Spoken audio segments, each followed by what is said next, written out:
Manchester. Call this a Manchester attack video. A man, on 3 occasions on Tube Link line of Great Manchester in the March of May of this year, had released a substance which is butane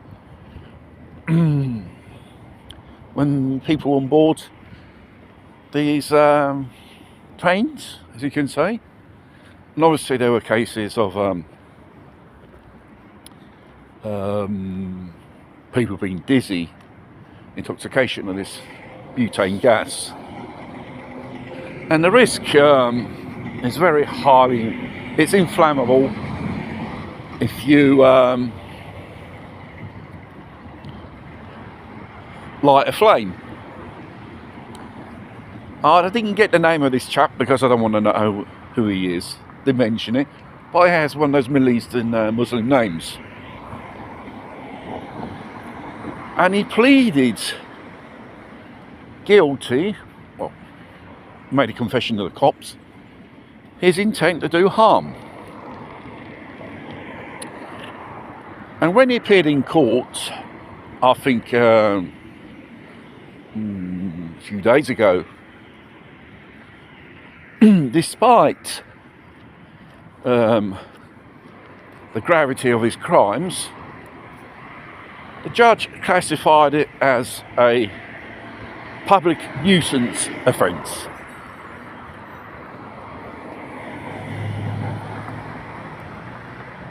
It goes to show how judges are biased when it comes to British citizens and foreign citizens of a certain religious faith, whether it's Islamic or not. They tend to go a little bit more lighter with these Middle Eastern chaps. When it comes to ordinary citizens, classified straight away as far right, fascists, and God knows what. Like the case of that girl, which was, I don't know whether it's in London or not, the other day, you know, one of those protest public manifestations.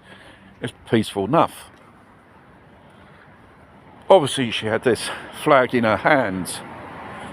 She was told by the police officer to come down to the table, which she'd done voluntarily.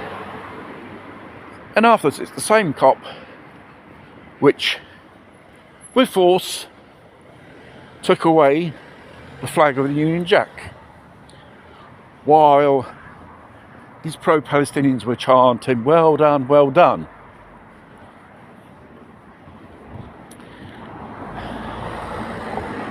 And these pro-Palestinian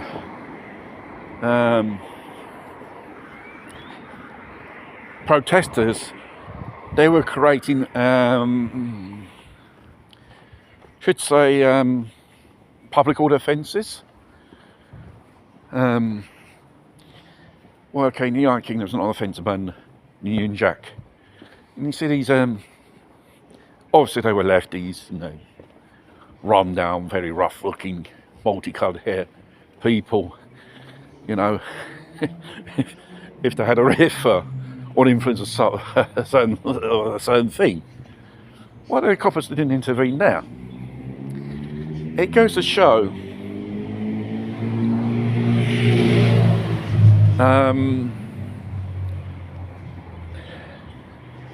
Western society turning upside down. Also, the loose economy after the events of Southport, which had burned down on these hotels with these Indian divers inside. And after she deleted it, she got 30 months for that. While one of these grooming gangs, for many counts assault, got 12 months because, strangely enough, his trial went through a magistrates court, not Crown Court, because obviously maximum 12 months you get if you go through magistrates. That is really weird. a system which is created to punish people who do bad things. They don't punish them. They get a slap on the wrist, or even get away with it in most cases. But you, if you're an ordinary citizen, if you say a comment about these dinghy divers or go against the government narrative, they come knocking you on, slamming in. It's becoming a very dystopian society. And I think introduction of the digital ID cards or applications.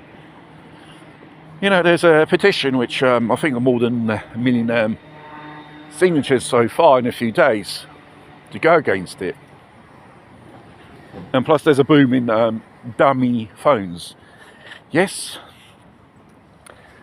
the old mobile phones of the early 90s and early 2000s. Nokia are selling their phones like hotcakes. Because the fact you can't put any type of application and you can't be geolocalized like all modern phones.